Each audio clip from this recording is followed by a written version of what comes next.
Dober dan. Tale knjiga je v osnovi, kot rečeno, priredba, prevod knjige, ki je šla leta 2009. To je knjiga Judje na Slovenskem v srednjem veku, ki je pač prvič na svetu dejansko pokrila celotno to tematiko.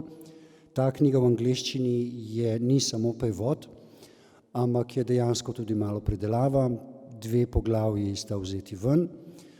Tule je malce razširjeno nekaj drugega. Predvsem je pa pomembno, da je avtor, se pravi jaz, pogledal tudi, če je v zadnjih teh, koliko je to, 15 let, 14 let, odkar je šla slovenska knjiga, prišlo do kakšnih novih ugotovitev na tem področju. Se pravi, čist konkretno, a je kdo od akademikov, ne vem, v Furlaniji, Avstriji, Južni Nemčiji, deloma v Ameriki ali v Izraelu odkril kaj novega na tem področju. To je bilo seveda vnešeno. Potem jaz sem še nekaj par stvari popravil, ki na primer so pač bile ovržene ali ponovno potrjene v slovenski izdaji, tako da dejansko ta knjiga je na nek način nadaljevanje tiste slovenske verzije in je dejansko resnično, kako ne rečem, popravljena, sperfekcionirana, tako da je dejansko zdaj to res referenčna knjiga za to področje. Pomembno pri tem pa je, da je to seveda končno v angleščini, ker seveda tisti, ki raziskujejo to področje, namreč v čem je, bom rekel, velik plus te knjige je, da s to specifično tematiko v srednjem veku se ukvarjajo, kot sem rekel, različne univerze, različni strokovnjaki na tem področju, se pravi, Univerza Ljubljana, se pravi Slovenija, potem je tu Trst, Videm, Salzburg, Celovec, Dunaj, Regensburg, München, potem pa nekako se že razvodeni in v Ameriki vsake toliko. No in zdaj, tisti, ki jih to zanima, so večinoma vsi, bom rekel, izven tega našega prostora in pri veliko od teh, bom rekel, ljudje, ki se bolj splošno zanimajo za to področje, oni ne znajo ne slovensko, ne italijansko, ne nemško, ker bom rekel, ta mednarodna judovska, akademska, zgodovinska, bom rekel, srednja, seveda komunicira v angleščini med sabo. Tako da zdaj smo končno v bistvu, pač to je skupen projekt, jaz sem samo napisal, nekdo je to moral tudi izdati in tako naprej. Zdaj to, kar smo naredili, se mi zdi zelo pomembno, predvsem zato, ker smo dejansko s tem zapolnili belo liso, ker ko si ti zdaj, ne vem, študent te zgodovine na Harvardu ali ne vem, v Kaliforniji in poskušaš preučiti to območje, imaš ti v angleščini seveda cel kup neke literature, ki obravnava vsa neka področja in obdobja v Evropi. Ko pa pridemo na to naše področje, imamo pa dejansko zadnje tekste v angleščini, ki so na nekem akademskem nivoju iz 60 let. To je bila na primer neka zadnja knjiga, pa še tam je v naslovu Avstrija, kjer seveda obravnava tudi Slovenijo. In zakaj je zdaj to sploh pomembno? Ni to zdaj, da pač v Sloveniji so neki Judje se slučajno naselili za 1-2 leti v srednjem veku in potem šli in je to dejansko neka fusnota v nekem tekstu, ampak dejansko se izkaže, da na tem področju prav današnje Republike Slovenije je prihajalo do nekih zelo pomembnih stvari, ki so dejansko relevantne za razumevanje celotne judovske zgodovine srednje Evrope v srednjem veku.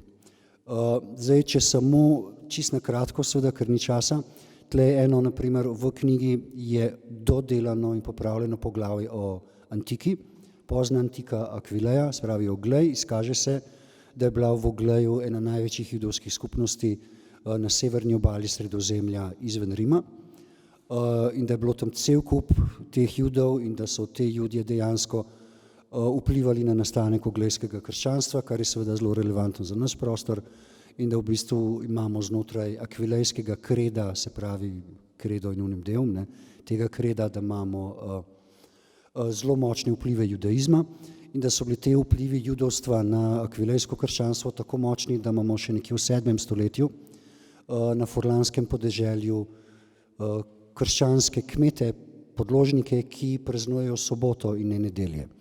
Se pravi, ta judovski kult znotraj akvilejskega krščanstva se nadaljuje še cel kup enih stoletij.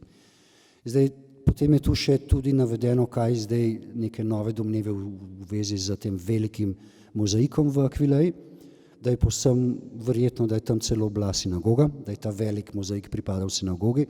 Namreč samo sekundo, ker ta mozaik je dejansko prevelik, ne, krščanstvo postane legalizirano enih 6, 7, recimo 15 let, preden dajo ta ustavek tega škofa v ta mozaik, tisti, ki veste, kako izgleda ta mozaik, veste, o čem govorim. In dejansko ena od osnovnih tez je, ko so kristjani končno bili legalizirani in je krščanstvo postalo legalna vera, ni nikakršne možnosti, da bi lokalna krščanska skupnost imela toliko denarja in sredstev, da bi zgradila en tako ogromen mozaik, predvsem pa stavbo, ki bi bila primerna tako velikemu mozaiku. Potem je tam še nekaj drugih, to sem jaz navedel. Druga stvar, ki je zelo pomembna, je obdobje zgodnjega srednjega veka, visokega srednjega veka, tako imenovane judovske vasi. Mi imamo na Slovenskem par krajev z imenom Judje, pa če naprimer prvi edini na slovenskem današnjem teritoriju je tako imenovana, mislim, poimenuje se Ždinja vas pri Novem mestu. To je bil cel pojav nekih krajev na vzhodni meji frankovskega cesarstva. Naslednja pomembna točka je, da jaz v tej knjigi, ko rečem Slovenija, jaz obravnavam Slovenijo v tem smislu iz zgodnjega srednjega veka naprej. Kar pomeni, da to področje takratne Slovenije vključuje celotno Karantanjo. Za nas je to nekaj povsem samoumevnega, bom še zelo kratek. Za angleško govoreče bralce je pa tu zelo pomembna sprememba perspektive, ker mi vsi, ki poznamo zgodovinopisje, nekako razumemo, da je bila ta dominanca nemško govorečega zgodovinopisja, je bila zelo močna in tudi italijanskega, spravi nacionalna zgodovinopisja. In vsi te judovski raziskovalci, ki so raziskovali njihovo zgodovino, niso se zavedali nekako, da je celotno območje nekdanje Karantanje vsaj do leta 1200 bilo še vsaj deloma slovansko govoreče. Se pravi, ko je prišel en Jud iz Benetk in je potoval na Dunaj, se je takoj za Čedadom in Oglejem srečal s slovansko govorečim prebivalstvom, kar se je nadaljevalo vse do Semeringa, kar je meja med današnjo Avstrijsko-Štajersko in Avstrijo, spravi spodnjo Avstrijo. In zdaj, če si ti nek raziskovalec iz Amerike, ti končno razumeš, da gre v bistvu tu za slovanske Jude. In to je zdaj nekako tudi predstavljeno, tako da zdaj nekako ne bo več dilem in s tem v bistvu ta knjiga tudi potrjuje tezo, dva zgodovinarja prej, oba judovska, sta že postavila domnevo, da mi lahko v srednjem veku govorimo o ločeni slovenski judovski diaspori, ki se je ločila od diaspore v severni Italiji ali diaspore v ožji Avstriji. Se pravi, ta tako imenovana, ne vem, slovenska, karantanska, judovska diaspora, ki se neha leta 1515, je dejansko se da kategorizirati kot ločeno podskupino. Knjiga sama se konča leta 1515, ko pride do izgona Judov iz Ljubljane, potem se začne novo poglavje, ko se cel kup teh Judov preseli v Trst in Gorico in je to posebna zgodba, tam živijo Judje še danes, ampak prav za ta srednji vek Slovenija je to zdaj vse pokrito, te perspektive nekako so zdaj dosti jasnejše tistim raziskovalcem, ki ne znajo slovensko, ki ne poznajo slovenske perspektive. Naprimer, sam še en stavek v nemškem zgodovinopisju, ki se stalno dotika našega prostora, ko govori o Judih v srednjem veku, niti enega mesta ni, kjer bi bilo omenjeno, naprimer, da je Južna Koroška še danes tudi slovensko govoreča. Ne? In to je ključno za razumevanje tega trenutka, sploh v tem ideološkem konceptu raziskovanja judovskega srednjega veka v Evropi. Hvala. Hvala.